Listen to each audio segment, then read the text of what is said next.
E aí, investidor, tudo bem? Sou Vicente Loduca, estrategista-chefe de investimentos do Banco do Brasil. Estamos hoje aqui no nosso Onde Investir em 2025. Estou muito bem acompanhado do Wesley Bernabé, chefe de análise do time do BBBI, do Banco de Investimentos do Banco do Brasil, e Ronaldo Trogo, gerente de pesquisa macroeconômica do Banco do Brasil. Bom dia, boa tarde, boa noite, né? Porque o pessoal vai assistir aí em vários momentos do dia, né? É isso Bem-vindo, aí. pessoal. Obrigado, Vicente. Olá, pessoal, tudo bem? Obrigado, Vicente. Boa tarde, boa noite, bom dia, Wesley. Prazer estar com vocês, pessoal. Pessoal, para a gente começar aqui o nosso papo de hoje, quero trazer aqui para vocês uma alegoria aqui. Quando a gente está falando de investimentos, o processo de alocação, ele é o grande guarda-chuva. Então você tem um processo de diversificação, onde você tem várias classes de ativos.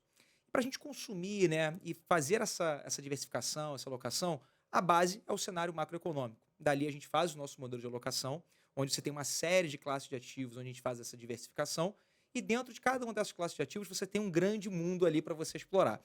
E é esse trajeto aqui que a gente vai fazer de forma conjunta. Então, para a gente começar nosso papo aqui, né, nosso papo aqui é 3, pessoal, queria começar falando do cenário macro. E começar lá de fora daqui para dentro. A gente sabe que teve a eleição do presidente Donald Trump, a gente teve ali uma red wave, né, forte na americana, e a gente tem alguns pontos ali que estão no radar, como, por exemplo, a questão migratória.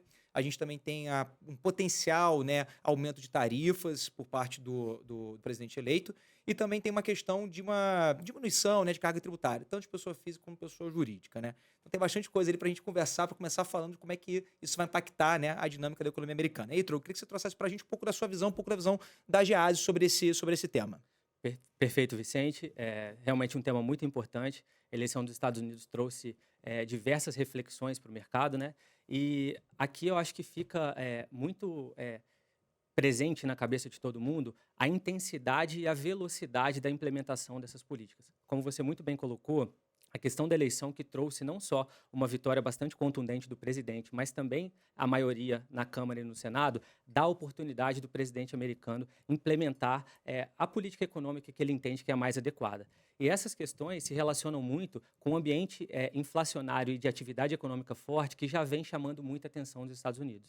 Então, esse tipo de política que afeta não só aqueles principais países que são mais impactados, como Canadá, como México e também China, mas também ele desagrega para boa parte dos países do globo. Então, acho que nesse momento, a reflexão principal dos efeitos que os Estados Unidos podem trazer para o globo são questões de redução de comércio global, talvez algum impacto em relação ao crescimento global mais a médio prazo, mas no curto é importante a gente ficar atento muito na questão da força do dólar e na resiliência inflacionária. Aqui são questões bastante significativas e que podem afetar questões como um pouquinho mais de resiliência da atividade econômica e também a precificação da taxa de juros. Hoje nós temos uma ideia de taxa de juros para Estados Unidos para o ano de 2025 que continua caindo. Então, a gente tem ali taxa ao redor de 3,5%. Mas aí, a depender da intensidade dessas políticas e da velocidade em que elas serão implementadas, pode ser que o desvio seja um pouquinho altista. Eu acho que isso reflete bastante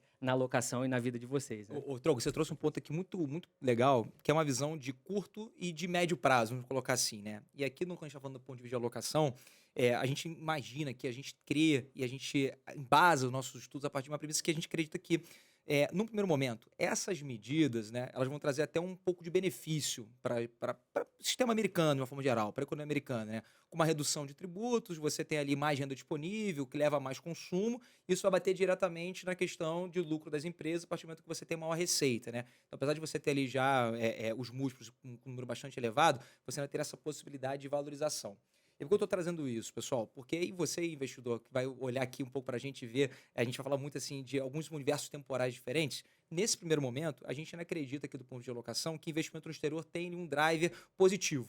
Mas provavelmente ao longo do ano a gente vai fazer essas mudanças acompanhando esse reflexo que você trouxe de forma precisa, que é um processo que tem uma tendência inflacionária, né? Exato. E esse processo de tendência inflacionária vai fazer com que o Fed tenha que ter algum tipo de reação contundente para poder controlar essa inflação. Só que ao mesmo tempo, quando a gente tem isso, a gente também tem uma possibilidade de oportunidade, né? Para empresas brasileiras que podem se beneficiar desse cenário um pouquinho mais conturbado lá fora. Aí, Wesley, você vê algum setor aqui no Brasil que, diante dessa dinâmica, onde você possa ter um maior aumento de tarifas, né, de importação, fechamento ali do mercado americano para alguns tipos de produtos, você vê ali alguma possibilidade, algum setor brasileiro aproveitar essa brecha ou não? Como é que você tem Sim, isso na sua cabeça? é bom ponto, Vicente. Acho que Você foi bem preciso ali em falar que os riscos também geram oportunidades, né? E é isso que a gente está vendo um pouco na Bolsa, um pouco de setores. A tese que a gente desenhou ao longo de 2024, ela estava muito embasada no Fed reduzir juros, e hoje se fala justamente o contrário. A eleição do Trump trouxe isso. O movimento que o mercado trouxe logo no começo foi que o benefício de um mercado americano mais forte ele tende a ser maior do que as restrições tarifárias e o impacto de crescimento global que ele pode causar. Então, o que a gente viu na Bolsa foi empresas que conseguem capturar receitas em dólar, se tiver custos em reais, melhor ainda, foram as principais beneficiadas. Aí, citando o setor de siderurgia, por exemplo, tem o setor de agronegócios que está indo muito bem.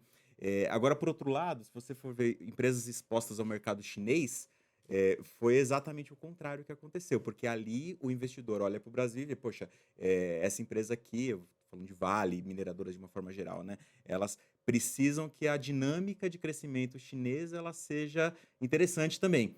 Então, o que ainda se desenha no mercado é atribuir esse consenso de pesos e contrapesos, né? Por enquanto, a exposição ali no mercado americano está mais forte, está mais vantajosa, tanto que os nossos modelos capturam sempre indicações de empresas que tenham esse viés exportador, viés de capturar momentos favoráveis para o dólar e uma cautela bastante grande com a China, mas isso eu comento depois. Não, ótimo. Não, Wesley, você trouxe aqui um ponto legal que olha como é que vai se conectando, né, no mundo global, né?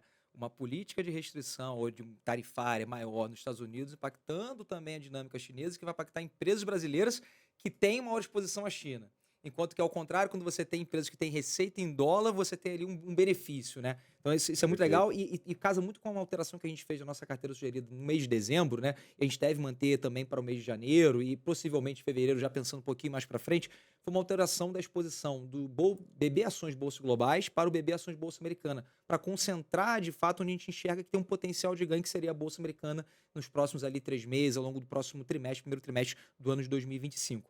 E se teve uma outra coisa na sua fala também, que foi muito legal, que foi a questão do dólar forte, né? Tive esse movimento de dólar forte globalmente, né? Não é só com relação ao real. E esse dólar forte, a gente acompanha aqui no Brasil, né? Você teve uma reação ao pacote de contenção de gasto recente, que o mercado reagiu de uma maneira ali um pouco diferente, e você teve o real se desvalorizando, chegando a bater 6 e alguma coisa com relação ao dólar. E o câmbio é uma variável, a gente brinca até que é o cemitério dos economistas, né, Trogo? E você, como um dos economistas aqui na mesa, né, vai para esse cemitério. Queria falar um pouquinho assim, qual a expectativa da Giazi com relação ao câmbio, né? E é claro, a gente sabe o quanto que o câmbio ele vai impactar, né, toda aquela sequência, né, de inflação e depois isso daí a necessidade da política monetária ali atuar de forma mais contundente. Qual o cenário que vocês enxergam para o câmbio para o ano de 2025, Trogo? Perfeito, Vicente. Essa conexão, a gente tem feito bastante conversas, né, para explorar esse universo do dólar globalmente forte, e isso traz desafios não só para a moeda brasileira, né, mas diversas outras moedas devem passar por essa dificuldade, e aí países emergentes têm um peso um pouquinho diferente, né? Então a gente imagina que diversas moedas desse mundo mais emergente devem sofrer um pouco, já vem sofrendo, né? A gente já está observando em alguns dias, algumas semanas, o dólar circulando ali próximo a R$ 6, e aí, até pensando nesse finalzinho de ano, tem pouco espaço para grandes efeitos nesse curto prazo. Então, acho que o investidor é importante ter essa consciência, né, ter essa percepção de que agora o tempo vai importar bastante, né? Então, o tempo está bastante curtinho até o final do ano. Então, aqui a gente tem umas reflexões sobre essa força do dólar sobre o real. Explorando um pouco mais a cadeia do câmbio, que eu acho que foi um outro elemento que você trouxe de forma bastante precisa, o câmbio acaba deixando rastros ao longo do caminho, né? Toda a cadeia de GPs, de PCA. Então, aqui a gente percebe que esse dólar mais forte, e o câmbio foi mais desvalorizado ao longo do ano de 2024, ele trouxe alguns sinais inflacionários mais preocupantes. Até por isso que a gente enxergou aí o Copom precisando voltar a subir juros, né? Então, lá no começo do ano, a expectativa era de cortes mais sequenciais na taxa de juros do Brasil, e o que a gente viu na virada do semestre ali foi um cenário mais desafiador, que trouxe impactos importantes e o Copom voltou a subir juros. E aí, pensando sobre essa questão mais da condução da política monetária, por que a gente traz essa conexão de câmbio com política monetária, né? Porque o câmbio, por governança do próprio Copom, ele usa o câmbio nos modelos. E o que a gente percebeu com o passar das reuniões do Copom é que esse câmbio mais desvalorizado acabou contaminando bastante as projeções da nossa autoridade monetária. E aí, com essa ideia de dólar forte, que não tem tanto espaço para grandes valorizações no curto prazo, o que a gente percebe é que o desafio do Copom ainda está bastante vivo, que é o que a gente deve enxergar agora na reunião do dia 11, que é uma reunião bastante importante e que deve trazer muitas reflexões. Mas quando a gente pensa para 2025, o sinal é que devemos ter altas de juros ainda, né, ao longo do começo de 2025. E esse patamar mais contracionista, em virtude desse câmbio um pouco mais desafiador e dessa transmissão para a inflação que acaba contaminando bastante tanto a vida dos brasileiros, né, quanto as decisões do Banco Central, o que a gente percebe é que o Banco Central deve continuar subindo os juros no começo do ano e esse patamar mais elevado deve ser mantido por boa parte ou até a totalidade do ano de 2025. Ô, Trogo, vou só te fazer uma brincadeira Claro. que a gente conversou aqui, até aqui antes, né? O pessoal que de repente que está começando a estudar economia, né? Deve olhar assim, se olhar e vai falar assim, caramba, então quanto mais eu subo a taxa de juros, mais sobe a inflação, né? Pessoal, essa é onde a gente fala assim, correlação não é causalidade, né? É uma brincadeira aqui, mas para deixar claro para os nossos telespectadores, que uma principal ferramenta que a gente tem ali para poder controlar essa inflação é a política monetária, né? Exato. Então, a ideia de você subir a taxa de juros é com benefício, é visando algo positivo, visando controlar a inflação, que a gente sabe o quanto que a inflação ela corrói o poder de compra da população e da população mais pobre geral, né? Então, um aumento de taxa de juros é exclusivamente ali para você conter um dano maior, né? Perfeito. E quando a gente olha aqui no Brasil, a gente tem esse cenário de subida de juros, um cenário de inflação ali com um pouco de desancoragem, mas a gente tem uma outra parte também que é de atividade. E a Exatamente. atividade no Brasil, ela vem muito forte, né? Com o mercado de trabalho aquecido, né? A Geasa, ela projeta quanto, né? A Geasa é a nossa gerência de saneamento econômico, né? O pessoal que está ouvindo, que no banco a gente chama de Gease, né?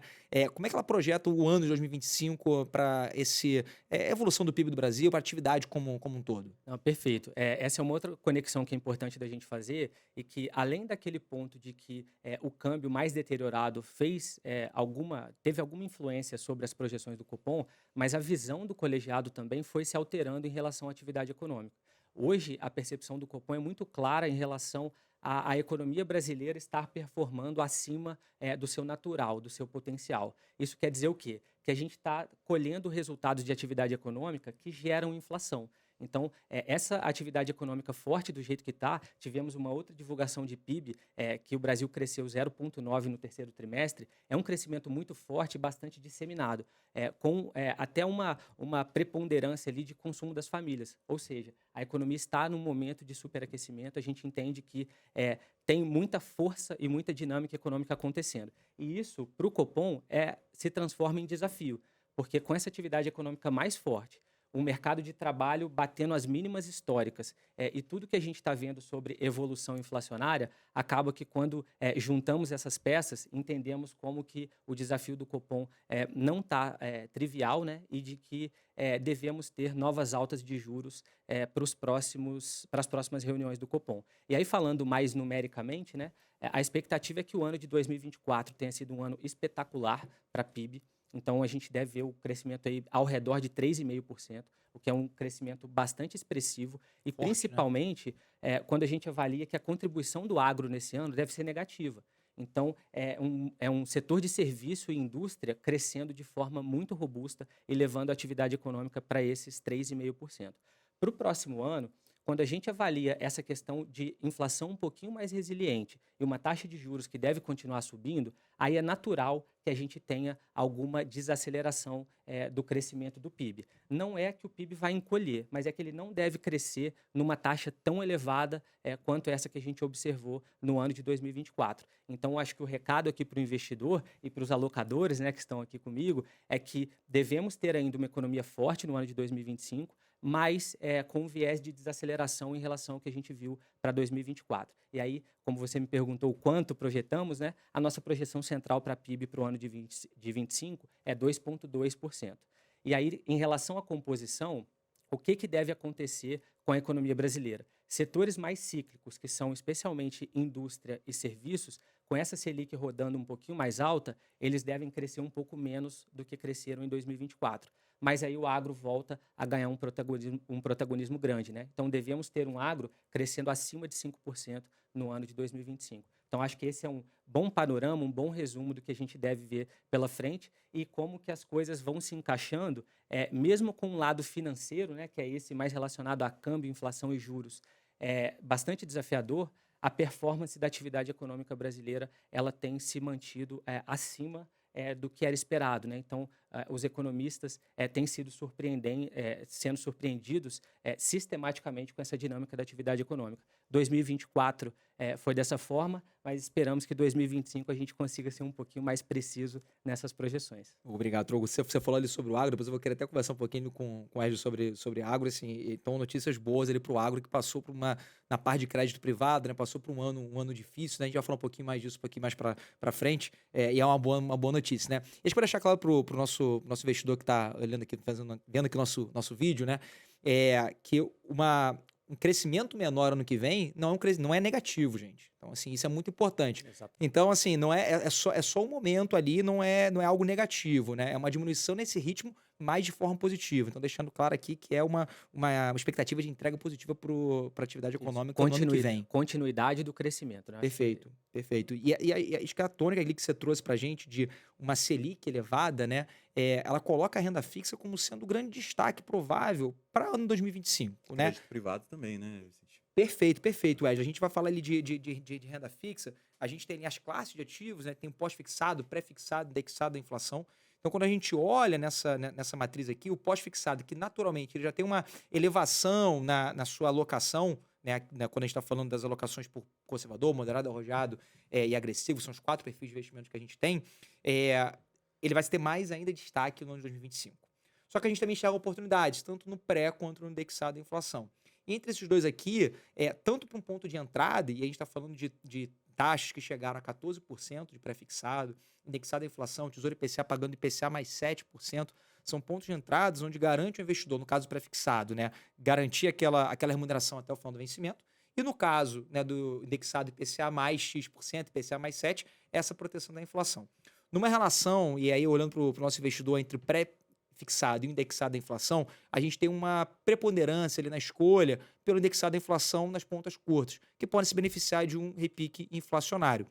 E aí que eu falei, né, sobre os números do Tesouro Direto, né, mas para um investidor que é um pouco menos conservador, a gente tem dentro do espaço da renda fixa, né, produtos ali que têm uma possibilidade de retorno um pouco mais elevado, com risco de crédito, óbvio, Exato. que é o crédito privado, né? Como é que você imagina o cenário para crédito privado, né, para as empresas, né, que emitem CRAs, CRIs e debêntures por ano de 2025, né? Eu já vou até fazer um gancho aqui com a fala do Trogo, né? A gente teve no setor agro um ano difícil, com uma série de recuperações judiciais ao longo do ano, mas a gente tem uma boa notícia aqui, já que da Geasa, assim, que é muito provavelmente ao longo do ano que vem o setor ele vai ter uma retomada no seu fortalecimento na sua continuidade, né? Como é que você enxerga o setor de crédito privado, né? A classe de crédito privado para 2025? Perfeito. Acho que a mensagem que fica para o investidor é: o crédito privado é muito forte no Brasil, cresce demais e tende a continuar crescendo. É óbvio que a gente não pode dissociar essa classe de ativo, essa modalidade de investimentos, do cenário macro que o Trogo trouxe aqui. Mas é muito interessante você ver a evolução dele ao longo do tempo. Demanda muito forte, e essa demanda, junto com algumas mudanças regulatórias também, que ocorreram ao longo de 2024, mas a demanda muito forte causou o que a gente chama de compressão dos spreads, ou seja, o mercado de crédito privado ficou tão aquecido que o prêmio em relação ao título público ele foi diminuindo ao longo do tempo. Isso não foi necessariamente uma coisa ruim, isso é algo inerente ao mercado em ciclos de alta demanda. Isso acontece, e aí a gente começa a estudar como que vai ser esse comportamento ao longo do próximo ano. E aí o nosso entendimento é que esses spreads, que a gente tanto comenta, eles devem se estabilizar, e começamos a ver alguma alta naquelas empresas que a gente chama de high yield, né? Existem as classificações das agências de risco, né? Então, as empresas que têm maior grau de investimento são as high grade. Essas empresas trabalham com spreads bem apertados. E essa high yield, que tem um risco mais associado, a gente já viu algum movimento de abertura. Essa abertura não necessariamente vai ser ruim, ela é uma estabilização do mercado, isso a gente entende como natural, e aí a gente enxerga vários setores ali que podem se beneficiar. A gente tem uma cautela com cíclicos, como o Trogo disse, claramente uma associação entre o quanto do resultado dessas empresas depende da dinâmica de juros dentro do Brasil, mas existem outros setores que estão mais ligados à infraestrutura, energia elétrica e o próprio agronegócio, aqui fazendo o link, que podem se beneficiar também. Então, a gente teve vários episódios, isso para tranquilizar um pouco o investidor, vários episódios ao longo do ano de empresas que apresentaram situação econômico-financeira desfavorável, algumas protocolaram recuperação judicial e tudo mais. São nichos específicos do agronegócio, mais ligado a cadeias de varejo dentro do próprio agro. Não é o agro puro ali, seco, né? Exato. Então, assim, você tem o agro relacionado à cadeia produtora de soja, que a gente entende que vai ter uma dinâmica diferente no ano que vem, que não é ruim do ponto de vista do crédito privado. E tem a cadeia alimentícia, a cadeia das proteínas animais. E essa cadeia está muito bem. E aí também captura um pouco daquele contexto que a gente mencionou logo anteriormente, que foi justamente um mercado americano mais forte, o dólar que beneficia a pauta exportadora aqui no Brasil. Então a gente vê com muito bons olhos. Óbvio que a gente tem uma preferência ali em relação a setores, aos segmentos de energia elétrica, que tem contratos indexados à inflação, né? Então tem uma previsibilidade de fluxo de caixa muito grande, a infraestrutura como um todo, mas esse contexto do crédito privado, a gente vê algumas oportunidades com essa estabilização de spreads ao longo do ano. Tá? Legal, ótimo, ótimo, Wesley. E aqui, pessoal, acho que é importante até para a gente deixar claro para quem está ouvindo a gente, né?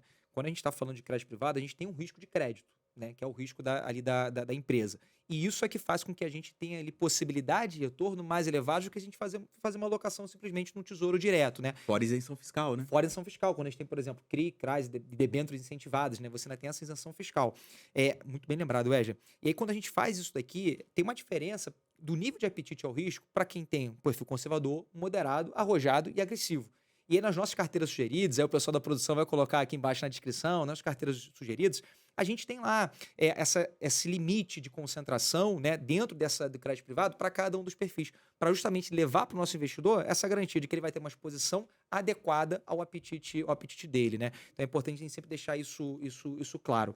E aí, quando a gente está falando de renda fixa, né, eu falei aqui um pouquinho antes, que vai ser o ano da renda fixa 2025. Mas não é só o ano da renda fixa. Por quê? Porque quando a gente está olhando, e aí o que eu falei logo no início, né, pessoal, a alocação como um todo, você tem várias caixinhas, né? E essa diversificação que potencializa esse retorno.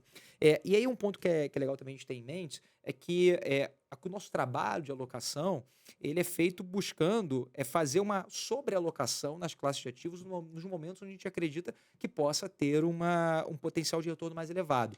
Porque a gente tem ali, de repente, um potencial de retorno esperado para o Ibovespa, por exemplo, para o ano de 2025 de 14%, de 13%. Mas isso não vai ser linear em todos os meses, né? Isso acontece em alguns meses variação negativa e outros meses uma sequência de alta. Então, nosso trabalho aqui, para o nosso investidor que está vendo a gente, é a tentar acertar esse momento para poder gerar esse ganho, né? E aí, quando a gente olha o setor, né, a bolsa como um todo, já começa algumas perguntas que surgem na minha cabeça. Wesley, a bolsa, né, ela tá barata? Ela tá cara? E mais do que isso, né, a gente tem alguns direcionadores, aqui, alguns contextos, como o Trogo bem colocou, que trazem desafios para a bolsa, né? A gente tem uma taxa de Selic elevada, que deve permanecer ao longo de 2025, né, Trogo? A gente tem um contexto lá fora mais desafiador, mas a gente também tem outros pontos que são alguns setores, quando a gente faz um destrinchamento ali, né? Os setores de bancos, por exemplo, costumam se favorecer de um cenário de Selic mais alto. Os setores de varejo costumam ser um pouco mais penalizados. Dentro dessa ótica, quais são os setores que você identifica que apresentam oportunidade para o investidor para poder fazer essa calibragem, né, e ter uma alocação ao longo do ano de 2025? Perfeito. Vou começar com a pergunta do caro barato, porque se teve uma coisa que a boa. gente aprendeu ao longo desses anos que a gente trabalha Pergunta nesse fácil, né? mercado. Ninguém faz essa pergunta pra você toda hora, né? fácil. Tranquilo, né? É que as situações de desconto ou prêmio, elas podem perdurar por muito tempo. Muito tempo. Então, sim, a bolsa está barata. Se a gente olha qualquer tipo de precificação, preço-lucro, preço por valor patrimonial, que são as mais conhecidas ali dos investidores, Brasil e exterior, a gente vê a precificação relativa do Ibovespa versus outros países emergentes ou versus Estados Unidos, que aí Estados Unidos nem se fala, né?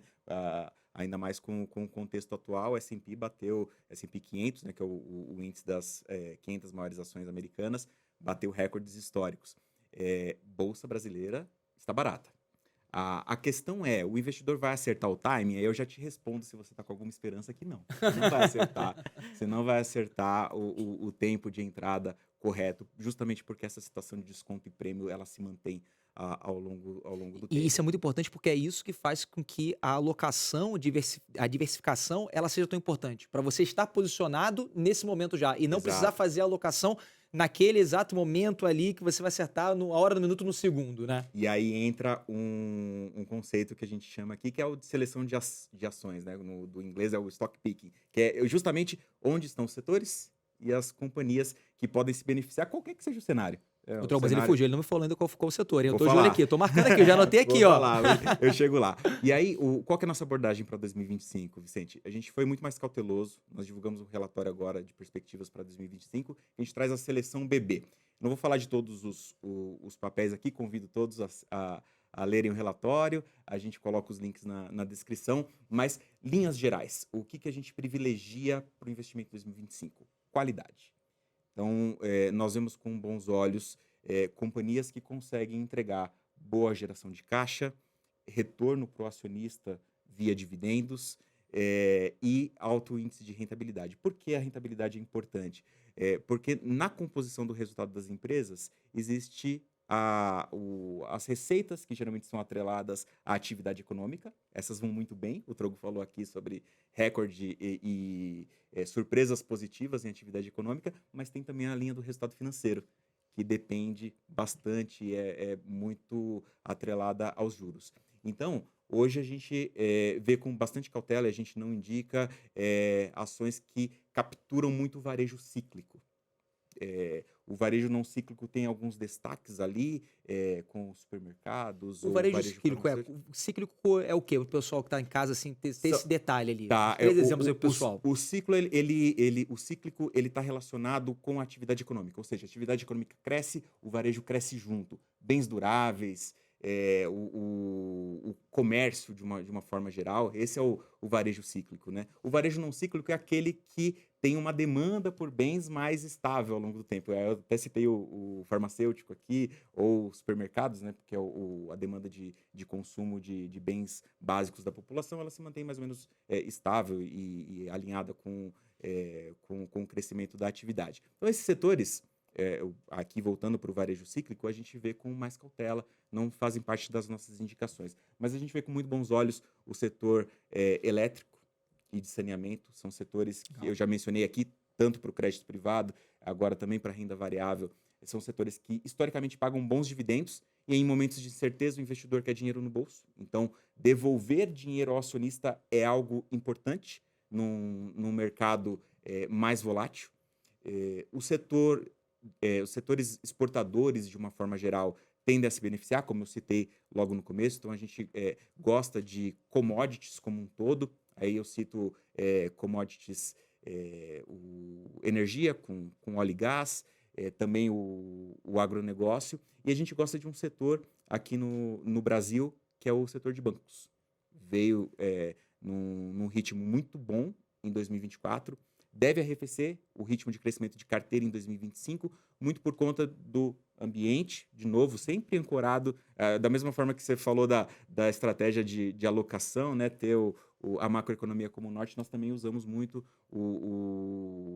todos os insights que o Trogo nos apresenta para formar os cenários, né?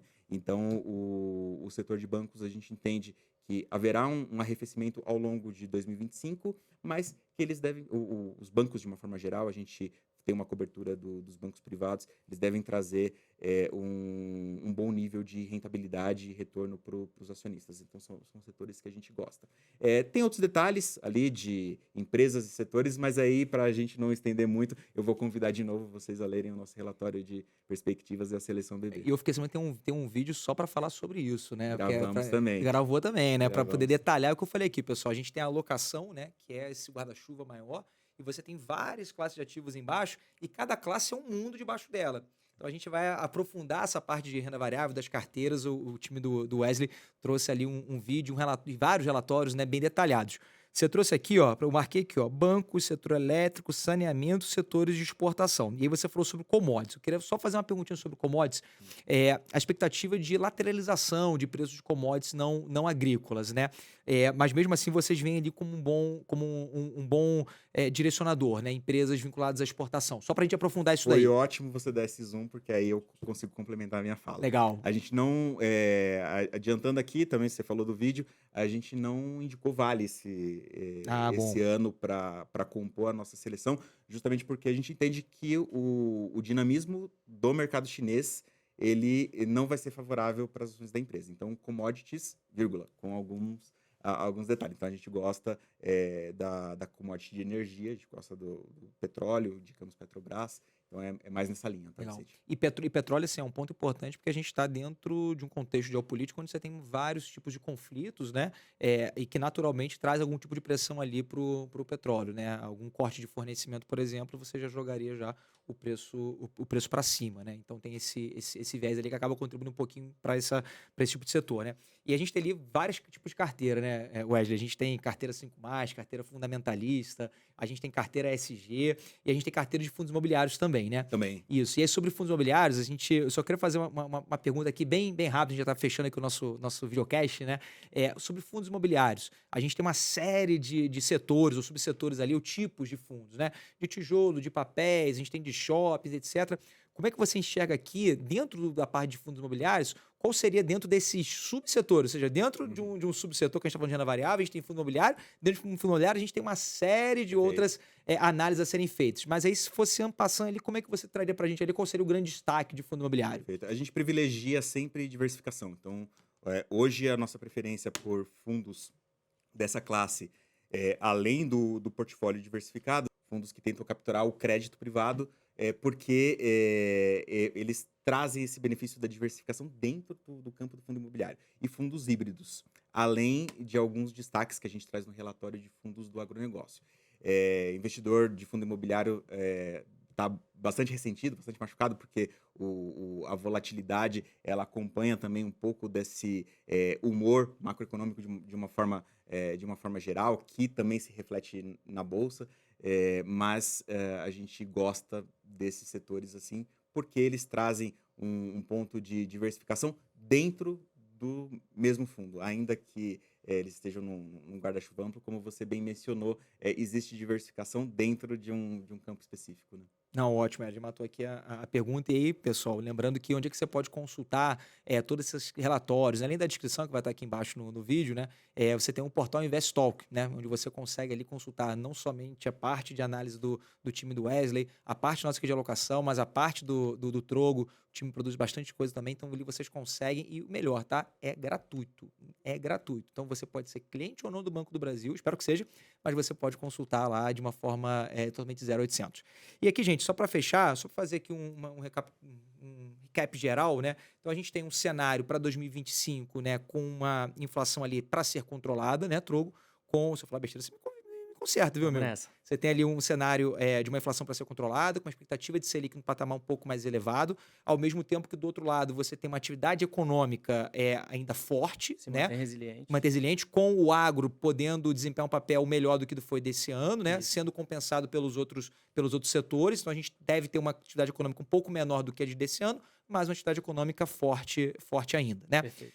Aqui do ponto de vista aqui de renda variável, a gente tem um pouco mais de cautela, e aí é mais necessário ainda nós fazemos uma seleção, né, de quais são os principais setores para a gente poder fazer essa alocação mais assertiva, né? E aí aqui destacando elétrico, saneamento, exportação, como você bem colocou, Perfeito. e bancos, né?